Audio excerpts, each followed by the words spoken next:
আসসালামু আলাইকুম রহমতুল্লাহ বরকাতুহু। তে বন্ধুগণ, আশা করি আল্লাহ পাকের রহমতে সকলেই সহি সালামত আছেন।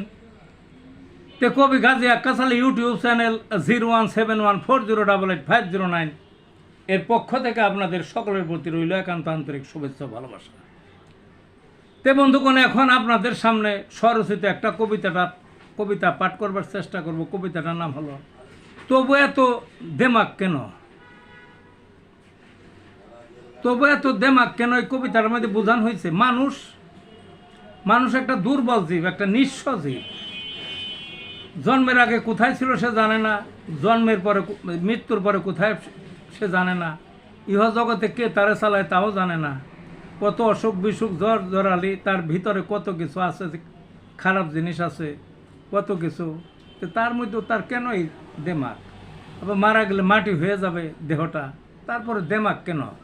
এই চরম সত্য কোথায় মানুষকে একটু ভালো ধারণা দেওয়ার জন্যে, একটু সোজা পথে চলার জন্যে বা দেমাগটা দূর করার জন্যে এই কবিতাটা খুব একটা ফ্যান্টাস্টিক কবিতা। তে শুনুন কবিতাটা। তবু এত দেমাগ কেন, মানুষ কেন দেমাগ দেখায় ভেবে পাই না দেশে। একটুখানি চিন্তা করুক কি যোগ্যতায় নিজে। জন্মের আগে কোথায় ছিল, মৃত্যু হবে কবে, মাঝখানের এই স্বল্প পথে চালাচ্ছে কে তারে। মরার পরে পচে গলে মাটি হবে শেষে, নিজে সে তো কিছুই নয়, অন্য চালায় তারে। জর্জরালি অসুখ বিসুখ লেগেই আছে ধারে, একটুখানি নিয়ম বত্যয় বিপদ চাপে ঘাড়ে। ছোট্ট এই মাটির দেহের ভেতরে কি আছে, পেটের ভেতর গু ভরা কেজি খানেক হবে। আধা কেজি পেশাব আছে মূত্রথলি ভরে।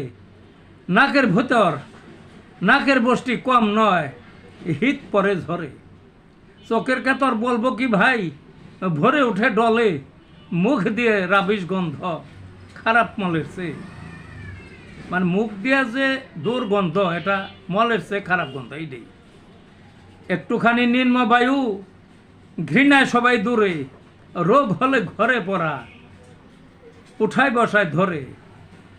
এক বেলা অনাহারেই মরে মরে মরে, তবু কেন এত দেমাগ থাকো চুপটি মেরে। এই ছিল বন্ধুগণ কবিতাটা। ভালো থাকুন।